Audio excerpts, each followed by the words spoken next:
Hey everyone, it's Abu, and I'm here to share something really exciting that I've been working on for almost 6 months. Today on the Lore Party Podcast Network, my buddy Obssa and I are launching a new podcast called Science Fiction Book Club. As the name implies, it's a show where we'll be diving deep into the pages of our favorite sci-fi novels, both new and old. And since you're a Gamjabar listener, you basically already know what to expect. If you've enjoyed the Dune book clubs that Leo and I have done over the years, then you will love what Obssa and I are doing over on Science Fiction Book Club. We're basically taking that Dune book club formula that you know and love and translating it to the larger world of science fiction stories. And of course, we had to start with an absolute banger. So to kick off the show, Obssa and I will be diving into the pages of Three Body Problem, which, as you might already know, is being released as a Netflix show by the creators of Game of Thrones, which is also releasing today. Do you see what we did there? We launched our show the same day Netflix launched their show. We're playing it smart. So if this sounds like something you might be interested in, please go check out Science Fiction Book Club wherever you get your podcasts. There's also links in the show notes below. You can keep listening to hear the first episode of the show, but if you can't wait to hear more, then don't worry, because episode 2 is already out on the Science Fiction Book Club feed. So definitely go check that out. Thank you so much for your consideration, and we hope this is another journey that you'll be joining us on. As always, Leo and I will be back tomorrow with a brand new episode of Gamjabar. It's a silly one, so stay tuned. We'll see you on the Golden Path, folks. More than 300 years, a dozen generations. When this podcast was but a seedling, it was still the Rogan era. During all these years, can you imagine how many storms it had weathered, how many events it had witnessed? But in a few minutes, you want to turn it off? You really feel nothing? What do you want me to feel? It's just a podcast.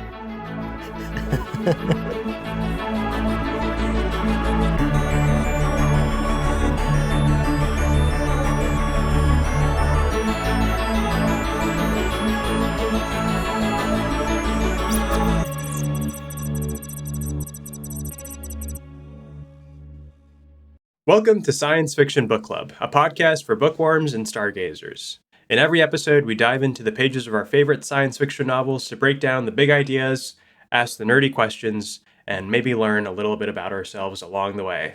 I'm your host, Obssa, and this is my co-host, Abu. So happy to be here, Obssa. I'm thrilled to be here. Oh my gosh. Well, this is big because today we are going to be talking about the first 3 chapters of Three Body Problem. 3 chapters, 3 body. No problems there. Not a single problem. I don't count any. But as always, before we get into today's reading and before we get into all of the deep sci-fi analysis nerdiness that we love to, let's take care of a quick bit of housekeeping for our listeners, starting with a spoiler warning. As the title states, today we're discussing the first 3 chapters of Three Body Problem, so we highly recommend that you've read those 3 chapters before listening today. But if you haven't read past chapter 3, don't worry, we will not be discussing any plot details beyond the chapters assigned for today. That's right, and we encourage you to read along with us and share your thoughts. Please do email us at sci-fi-bookclubpod@loreparty.com and join our Patreon at patreon.com/sci-fi-bookclubpod. We post free reading guides and discussion questions, as well as bonus clips and of course, bloopers on our Patreon. It's also where you can join our Discord to keep up with nerdy discussions and just to meet and mingle with the rest of the community. That's right. We really encourage you to do that. The Patreon is free to start, so please go check it out, sign up, check out those reading guides, join the Discord, say hello to us. We'll be in there too. We really want this to feel like a book club. Now, all of those links will be in the show notes, so you don't have to write that down. Check out the show notes after you're done listening and join our little geeky community. Now, with the housekeeping out of the way, here's a quick overview of how this episode will go. This is typically how we will tackle all of the episodes on this show. We will start the discussion by summarizing the chapters from today's reading. Again, that's chapters 1 to 3 today. Then we'll follow that up by sharing our first impressions and our thoughts of the chapters, and even any predictions we may have for what will happen later in the book. And then finally, we'll wrap up each episode by diving deep into our sci-fi analysis, talking about everything from the larger-than-life themes to the life of the author to many of the big ideas that these books tackle. Now, before we do that, for Three Body Problem, Obssa, let's take a breather. Let's take a short break.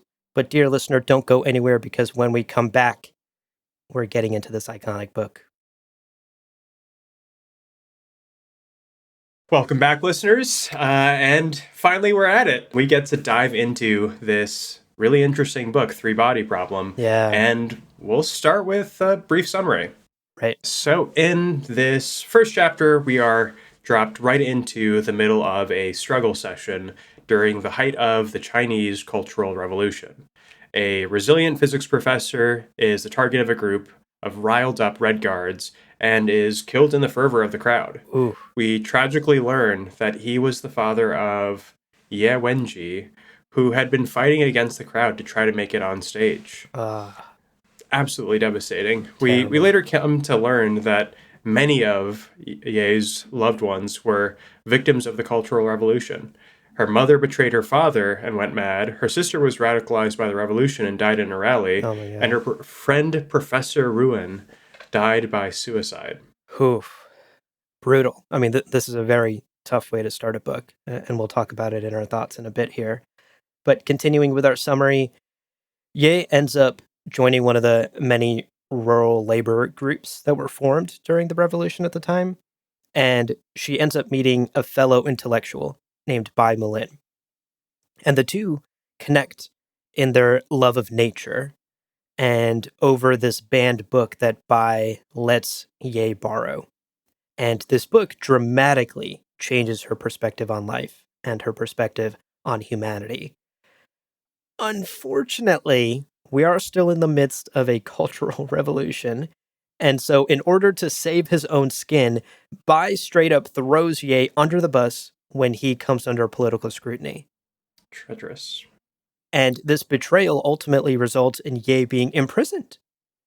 And while in prison, she's approached by an official and is offered a lesser sentence for her quote-unquote crime of being counter-revolutionary if she's willing to sign this mysterious document that just so happens to condemn her father as an anti-revolutionary. But to Ye's credit, she refuses. She chooses to stay imprisoned and to face the consequences of what's to come rather than condemn her father.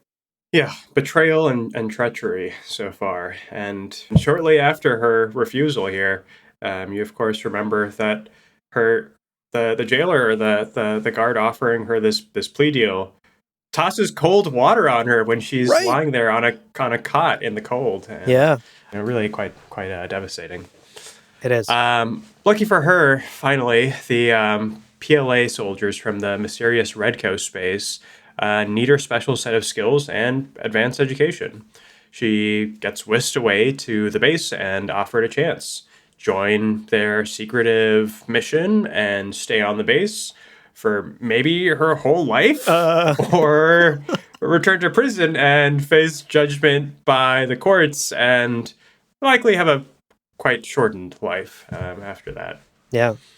But she doesn't hesitate for a second and immediately agrees to join the base. She wants effectively nothing to do with the outside world at this point, which is maybe understandable. The chapter ends as she witnesses some mysterious transmission being sent by the massive antenna that was atop of the Red Coast base, which causes birds to take flight and die, and the clouds to radiate blue. And that's scene. And that's scene the end of and our chapter. Yeah. And yeah. Wow. I really liked in this chapter her lack of hesitation toward this. Like, she's busted out of prison. She finds herself in a helicopter. She recognizes one of the specialists of the PLA. It's someone that her father had once tutored, a grad student. And he recognizes her as well, and he's like, hey, this is like a top secret gig. You may never leave this base. Like, you could just die here. Right. And he's really pushing her to just go take some sort of plea deal with the courts, like face to judgment. You don't want to do this. You don't Yeah. want to lose the rest of your life to this like super secret, top secret military mission. And she doesn't hesitate for a second. She's like, okay, well, I'm walking right in the door. Thanks. Yeah. And I think that shows us a lot of where her mentality is at after all she's faced in the Cultural Revolution so far. Yeah.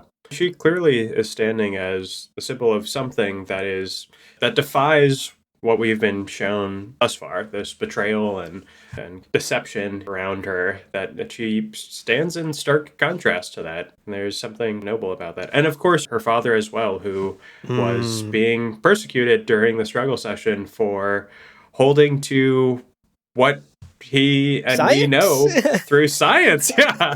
Like, they were basically accusing him of the heretical belief of relativity or something Yeah. along those lines. Yeah. And that being counter-revolutionary. Right. So, Yeah.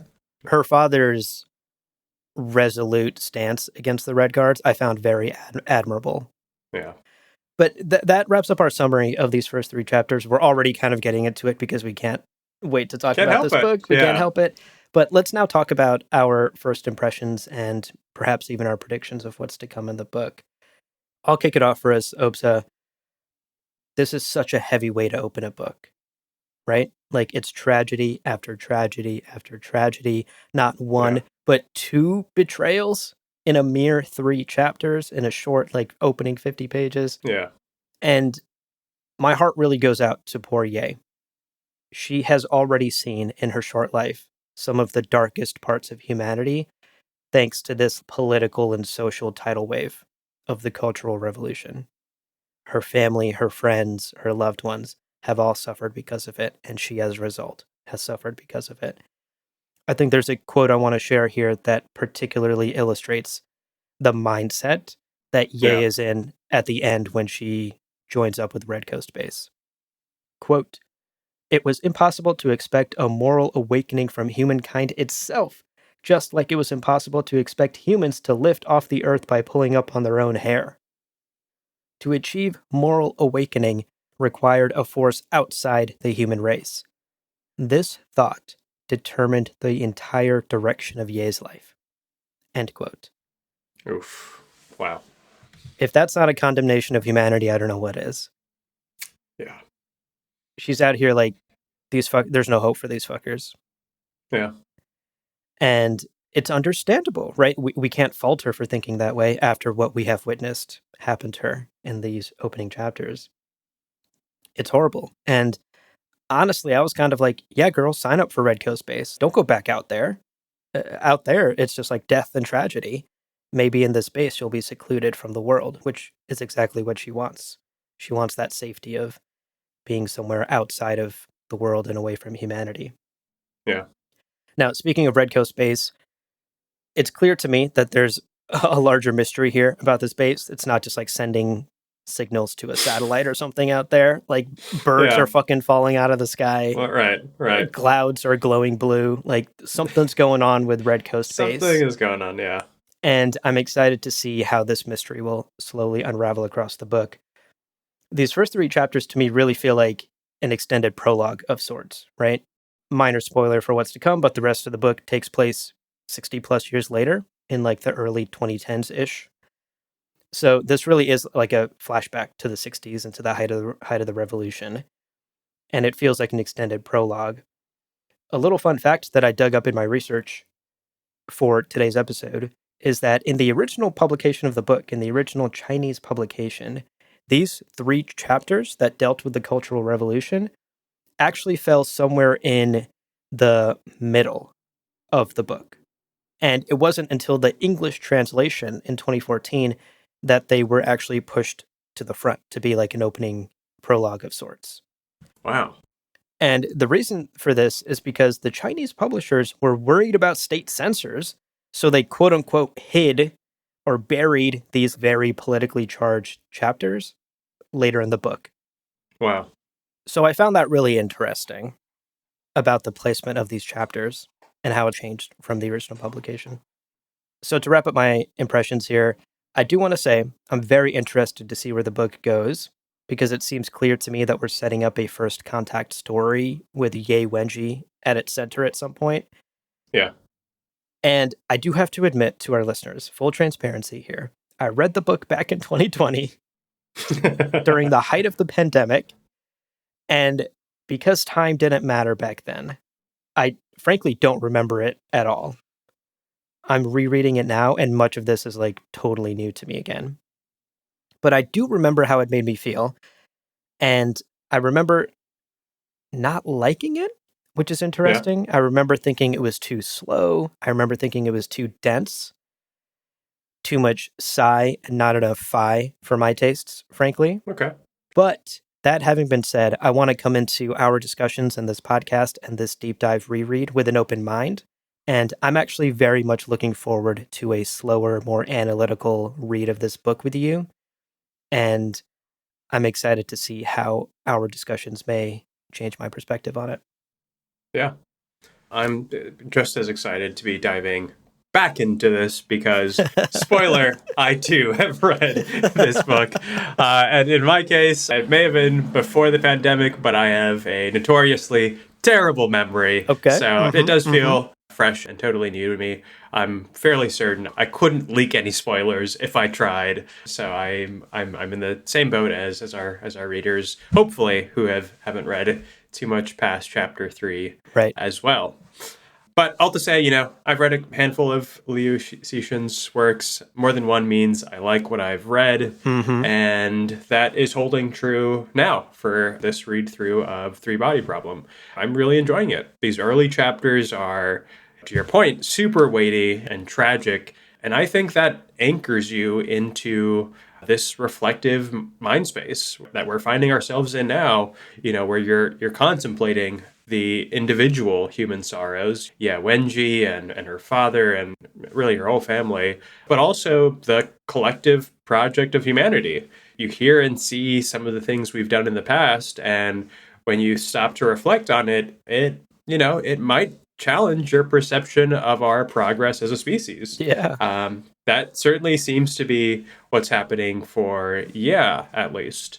So it's interesting to hear that these first chapters were buried in the middle and then brought out to the front. So I guess that's how he probably originally envisioned it. And I have to say, I like that choice. This thread around Wenji that we're following is a fictional but historically plausible one from a tumultuous time in China's past. And the way the narrative is presented, you see the world simultaneously from her perspective and her family's, as well as perhaps an external observer reflecting on the broad story and arc of the human race. So that kind of dual perspective I found to be kind of really compelling, and to have kind of achieved that in just these first 3 chapters was really impressive. Yeah, definitely. So I think we all recognize the personal injustice of Ye Jitai as well, and the nobility of his courage through the violence and betrayal he suffered. He is, of course, the professor that we saw at the beginning during the struggle session. So on the one hand, we're presented with a few individuals that we deeply empathize with, and on the other, we're witnessing the familiar, ugly, fallible, misguided species we collectively are at times. So I don't know. I mean, Liu Cixin has been pretty vocal, I think, that this isn't a political book, but these chapters do present a serious indictment. If not of a specific party or clique, then again, maybe humanity or humanity's past at least. Yeah, definitely. It is interesting that he presents it as a non-political book, and he has made claims that he's just trying to tell a good story, and he's not trying to make any sort of commentary on modern China or Chinese politics or global politics. I think there's a bit of talking out of the side of his mouth on purpose, perhaps to protect himself from said state censors that we talked about earlier. Yeah, he's clearly very historically read, and we know from his background, and we'll talk about that, of course, next, that he he has a background in science as well. So, Yeah. I mean, without further ado, maybe let's jump right into that. Let's talk about our let's go through our sci-fi analysis. Let's explore the meta behind this book. Let's, after an ad break. Oh, ad break. Let's cut for a quick ad break and we'll jump right into our meta. All right, folks, welcome back. Let's continue our discussion about three-body problem and get into our deep dive sci-fi analysis starting today. We like to do this at the start of every book with a bit of meta, right? Let's talk about the book outside the book. How did it come to be? And a bit of background on the author. So, from my research, I learned that Liu Cixin was born in 1963 in Beijing, and this was just 3 years before the Cultural Revolution broke out, so he was just a baby when that happened. His father lost his job because of the revolution, and the young boy was sent away to his grandparents because it frankly got too dangerous for him as his parents tried to navigate the political turmoil. Now, later in life, around 6 years old, he really became interested in outer space when China launched its first satellite. And he credits his father as being the person who introduced him to speculative fiction, to science fiction stories. And Liu would catch the sci fi bug basically for the rest of his life. He's a diehard sci fi fan. He's read all the classics and he loves them. He's inspired by them. Now, after graduating from university in 1988, Liu worked as a computer engineer in the hydropower industry. And he would spend his evenings writing and publishing a number of short stories and novels. None of them really hit up until 2007, when he had his absolutely breakout hit story, Three Body Problem, the very same that we're talking about today. Now, this hit novel was translated by Ken Liu to English 7 years later in 2014 and would go on to win the Hugo Award for the best novel in 2015, making Liu Cixin the first Asian to ever win a Hugo, which is pretty incredible. Yeah. And an indictment of the Hugo as well. That's correct. Always controversial, that Hugo. Now, speaking of the popularity of this book, the story has been adapted to television, both in China and in the US. So in China, it was adapted by Tencent, and the TV show was released in January 2023.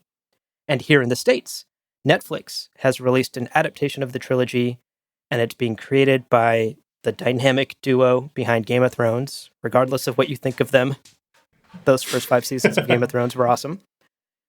And the Netflix show will be dropping, in fact, today, March 21st, 2024, which perhaps explains why we released this episode today as well. Now, I don't know about you, Obssa, but I will certainly be watching the Netflix show. Without a doubt. I don't think it's outside the realm of possibility that we may release some bonus episodes on Patreon sharing our thoughts about the show. So if that's something you're interested in, please email us and let us know. And we can talk about the Netflix adaptation as well in bonus episodes. Now, to wrap up a bit of background on the book here, Three Body Problem, as we said, very popular. It had a very positive reception here in the West as well. Critics like Nick Richardson from the London Review of Books went so far as to claim that the trilogy is, quote, one of the most ambitious works of science fiction ever written, end quote. Wow. Okay. That makes me want to read the rest, because I will admit I never got past the first book back in 2020. Yeah. Now, Jason Heller's review in NPR was also very positive, a glowing review of the book, but he was a bit more measured than Nick Richardson. Jason said, quote, "This is hard science fiction, full of lovingly lengthy passages of technical exposition about everything from quantum mechanics to artificial intelligence. But Cixin Liu supports all of that brain-twisting theory with empathetic characters and a strong action thriller backbone. That's a lot to set up, and the three-body problem flounders somewhat until it finds its footing." End quote. And I will say, so far, I think Well, no, I won't say anything. It's too early for me to review this book for 3 chapters in.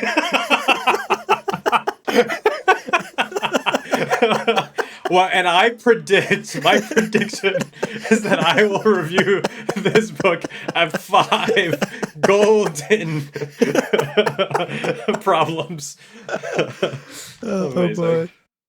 So I think it's also worthwhile for us to spare a few minutes on some of the history that serves as a backdrop for these first few chapters, particularly the Cultural Revolution. Let me begin by saying this is a vast, complicated, and super sensitive topic, and one that we certainly can't do any real justice to. But it would also be a shame for us to not bring to the surface the historical events that inform this section and remedy any gaps in our memory. Absolutely. Yeah. I mean, I was out here watching like 45-minute BBC That's YouTube right. documentary things on YouTube trying to get a grasp on it, and I still don't right. feel super confident. So Yeah. consider this like a very explain like I'm 5 years old basic primer on the Cultural Revolution. Yeah, so let's just share what we've learned, and please do weigh in, jump in on the Patreon and on Discord, and elevate our understanding. So to frame it, this is Maoist era China. That's 1949 to 1976. Mao Zedong is the country's leader, and in fact officially declared the founding of the People's Republic of China on October 1st, 1949, leading the new country until his death in 1976. Wow. During his leadership and in those early days of the new People's Republic, probably the 3 most historically significant events were the Great Leap Forward, the Great Chinese Famine, and of course the Cultural Revolution. Mm-hmm.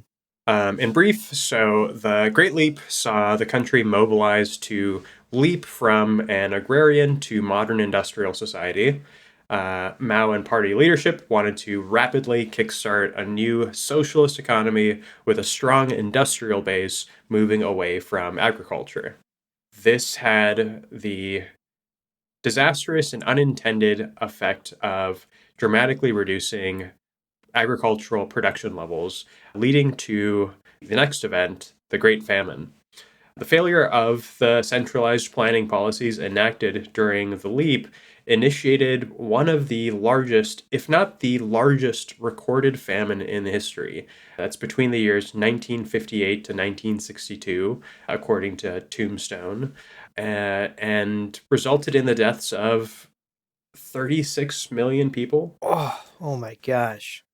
Yeah, the estimates vary, and it's a very difficult number to pin down for right. How do you even count something like that?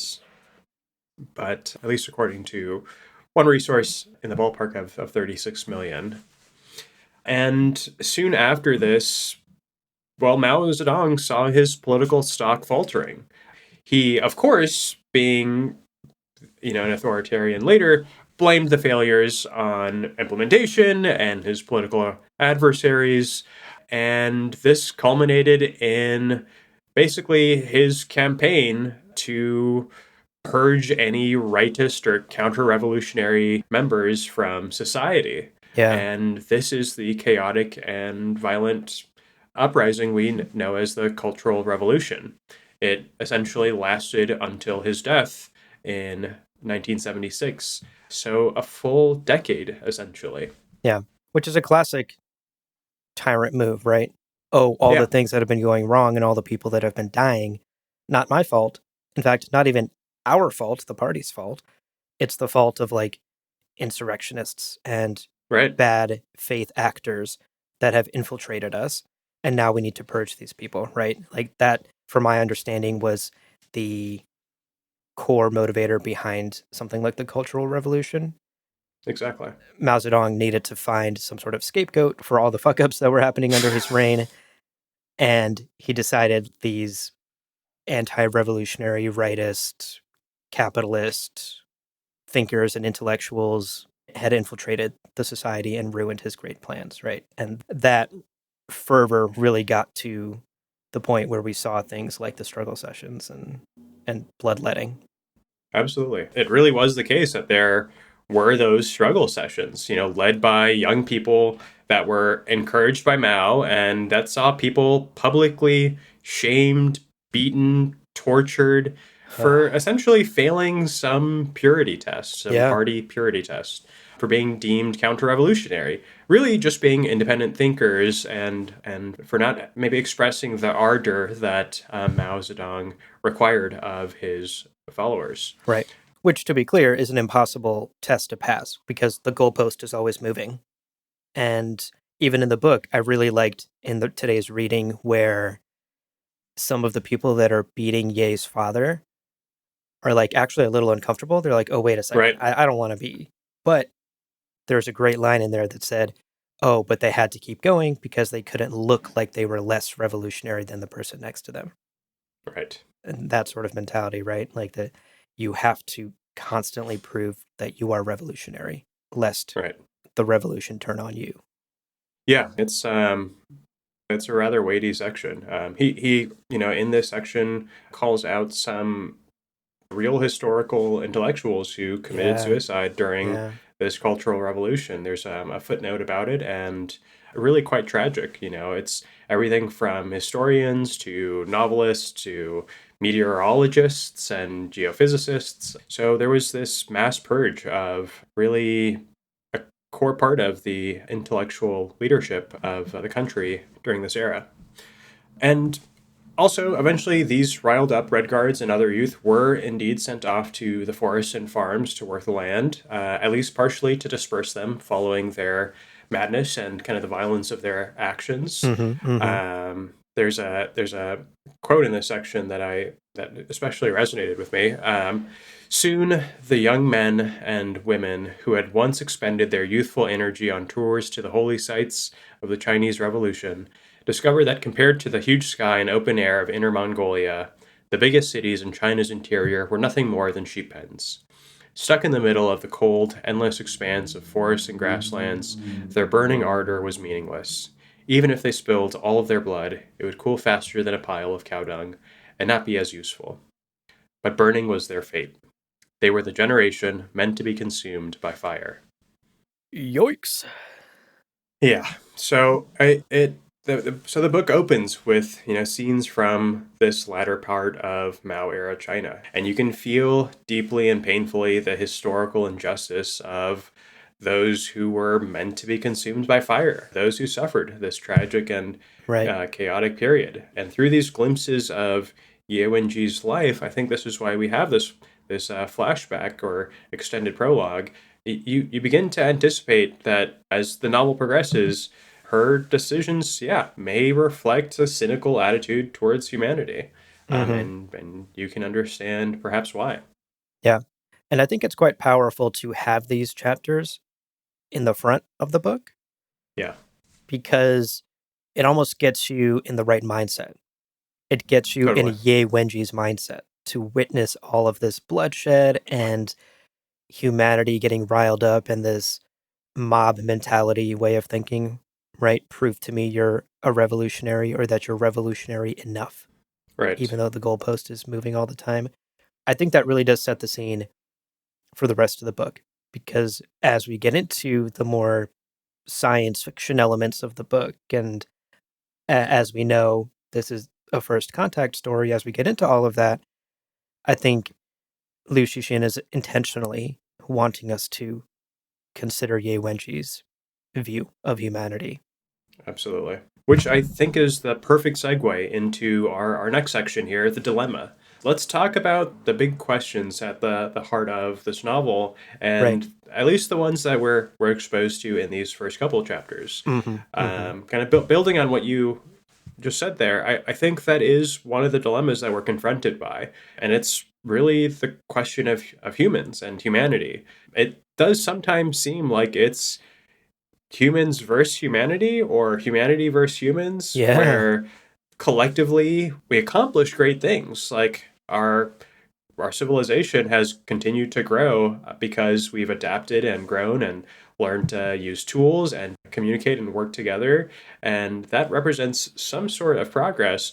But we also see that at moments our worst qualities are brought out when we are brought together and perhaps led under a common and ill motive, or perhaps a good motive with poor implementation. I don't know, but Yeah. there's this dilemma between humanity and humans where, it's this real versus platonic kind of split where the platonic human is really quite lovely.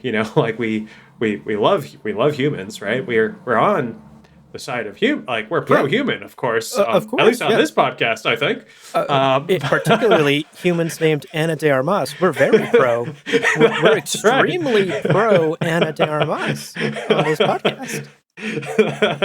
I've been told that, and on the other hand, of course, we have just we have real humans, and the contrast I think that is already being evoked is that between our ideals and our practices, and Yeah. and yeah, that's the one that at least particularly jumped out at me in this section. Yeah, I couldn't agree more. I mean, these opening 3 chapters were not even thrust into the story of this book yet. Right. Again, it's really just a prologue that sets the scene, that sets our mood, sets our mindset, and introduces us to Yewenji.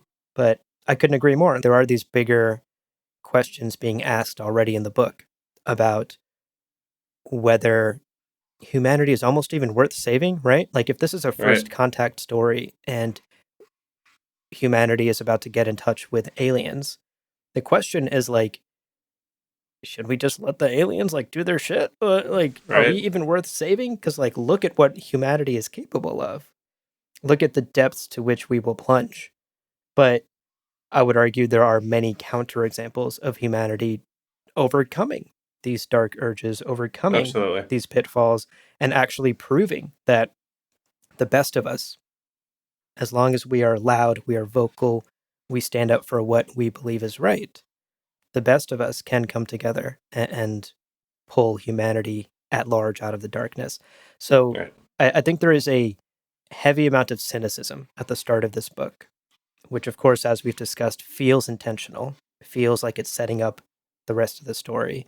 But I personally am in the camp of maybe being a bit of a hopeless romantic, maybe being a bit of a hopeless optimist. But I do believe that Ye Wenji has seen the worst of us, but has not experienced the best of us. And that colors her perspective on it.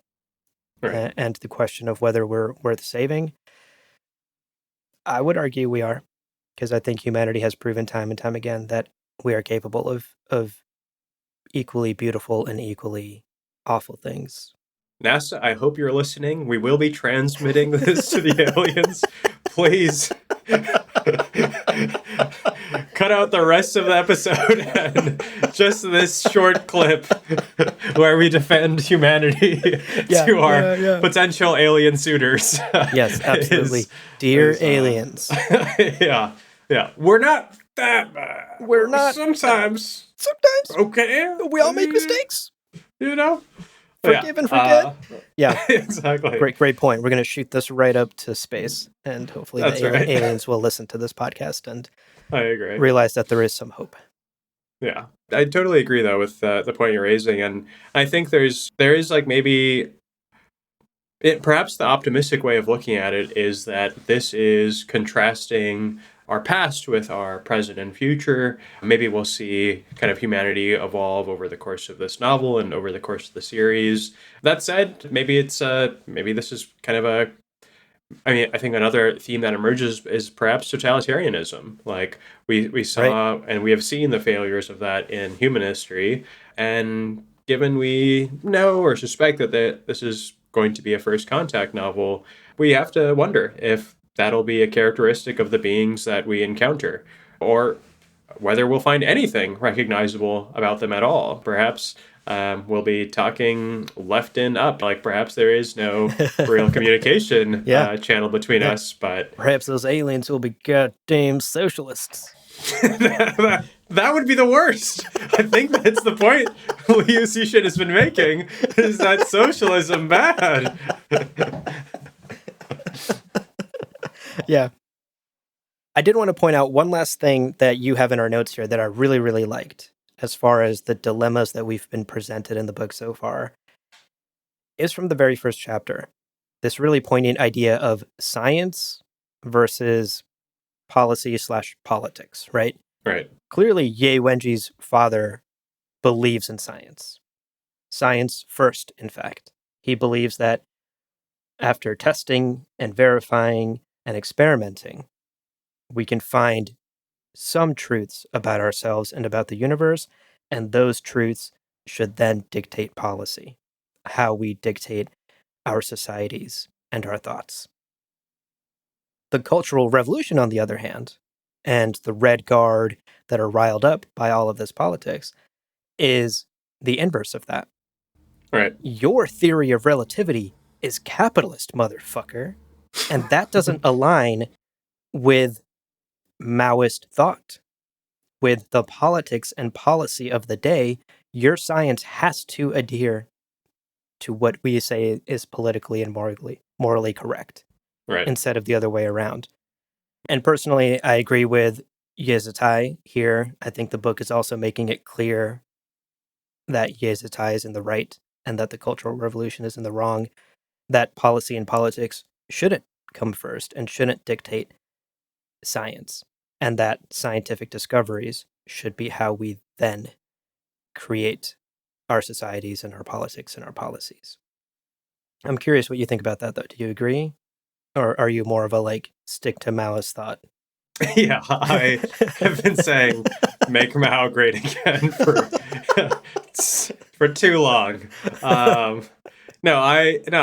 certainly agree. I'm certainly of the opinion that that policy and that our kind of governance, collective governance, should flow from a base of commonly agreed principles, and those should be as much as possible rooted in our best understanding of the world that we live in. Yeah. And Rational thought. now, rational thought. And right now, the thing that, like, the tool that we have developed that is the best at giving us a coherent and consistent picture of the world is science. Like, that is, you can stack it up against other things that we have tried, and the tea leaves ain't mathin'.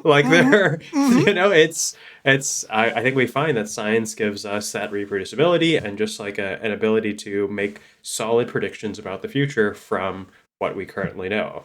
Right. Absolutely. Though that said, and I think it hasn't become a feature of these chapters yet, so perhaps we'll save a more thorough discussion of this till later, but the title, Three Body Problem, refers to a very classical problem that we cannot solve to the best of our abilities. It does, yeah. With what we know with math and science and our kind of rational thoughts thus far. So much more to talk about that in later absolutely. Chapters, because it really comes into play. Absolutely. But all to say, totally agree. And this is perhaps part of this is perhaps one of the threads that will follow as the story continues and we find ourselves in the more modern era. Certainly. And I do want to thank you for giving me ammunition to cancel you, because you have now on the record said the words "make Mao great again." Oh, no. And I can clip that out. Oh, no. So just know that I hold that above your head forever. I shouldn't have made all those t-shirts. Okay, to wrap up our sci-fi analysis, we did want to say one quick thing about the gadget. Normally we have a segment on the show called The Gadgets, where we kind of geek out about the cool sci-fi technology that's present in many of the books that we'll read on this show. But as we know from these first 3 chapters, that's not super relevant in the book so far. Like, it's all very grounded in reality. Nothing that's been presented to us in these opening chapters is fictional in really any sense. Like, it's all very much grounded in reality. And you, in your research, had actually dug up an interesting detail about that from the author himself. That's right. And we'll have to share this in the description notes, but there's this excellent interview that Liu Cixin does with the British Library. And towards the end of it, the interviewer asks him about the role of advanced technology in science fiction. And basically the question he posed to him was, do you think it's the role of science fiction writers to sort of foresee or foreshadow or kind of inspire our imagination Mm. with plausible technology of the future? You Yeah. know, like Yeah. basically, is it part of their kind of responsibility, given there is so much that science fiction has predicted? Right. Metaverse, And hoverboards. absolutely. I mean, really, just about everything. You've got your Apple Watch on, and you've got a communication device that you can use to call somebody on the other side of the planet, which, I mean, is almost a trope in science fiction, but Yeah, is in fact something that was predicted by it. And certainly. Liu Cixin and Cixin basically says, surprisingly, no. Mm. And in fact says that though it has been the case that science fiction has often written about things that came to in fact be produced or real, that generally science fiction writers are trying to come up with things that are not plausible, like things that are so Mm. far-fetched and outside the realm of imagination as to be a really compelling creative narrative device. So less Wow. something that they use to make their own sorts of futurist predictions about what will pass, so much as really part of the craft of writing. And in his case, I think, and in the case of some of the science fiction writers that we'll cover in this podcast, he does happen to have a technical background. So I think some of the That's things right. that he writes about, we'll come to see, do reflect perhaps our best understanding of science today. But I expect that he'll also make leaps into the realm of this is completely outside of what we know. Or at least that's an open question that we'll have to revisit as we complete this novel. Yeah, it's an interesting take from him because I imagine, I don't know, I'm not a sci-fi author, but I imagine many authors like to not necessarily like predict that this will happen, but to take something to a further extreme and to get into the realm of fiction, but just realistic enough that maybe, like back when Snowpiercer was written in the 90s, who would have thought that the metaverse would be a thing we'd all be jacking into in our Right. Apple Vision Pros in 2024? Right. Yeah. My gosh, that's right. Did pre-orders go out last week? Yes, Incredible. I'm going to be playing with one next week. So yeah, Oh, I didn't buy one. I didn't buy holy! one. I didn't buy one. I'm A friend of so mine, jelly. bought one, and he's going to the Apple Store to pick it up, and then immediately come over So here. Yeah, jelly. That's great. he texted me last week, and he was like, "I have good news and I have bad news. Bad news first. I'm out $4,000. Good news. I'm coming over next week with the Apple Vision Pro." Oh my god! Holy shit! That's incredible. Yeah. Well, that wraps up today's episode, but we do have homework for you. We'll always assign you homework for the next reading, dear listener. So for the next episode of this podcast, make sure that you've read chapters 4, 5, and 6, the next 3 chapters of Three Body Problem. And if you ever have a question about what you should be reading and what you should be prepared for each episode, not to worry, check out the show notes. We will always have our entire seasonal reading schedule with dates and chapters and books linked down below. So check that That's out. right. Make sure that you are prepared for the next episode and that you've done the reading so that you can enjoy it when it drops. That's right. You'll also, of course, find the Patreon and Discord links there as well. So please do come join us in conversation. Perhaps be Yes. featured on the podcast. Who's to say? I don't know. Say? Have Well, a we hot are to take for say us. we do make this podcast. I suppose In that's fact, we true. are the only ones to say. That's fair. Well, don't forget about Mao. Mao always has the final say. That's right. That's right. This podcast will strictly adhere to Maoist thought. That's right. Policy first, podcast second, as we always say.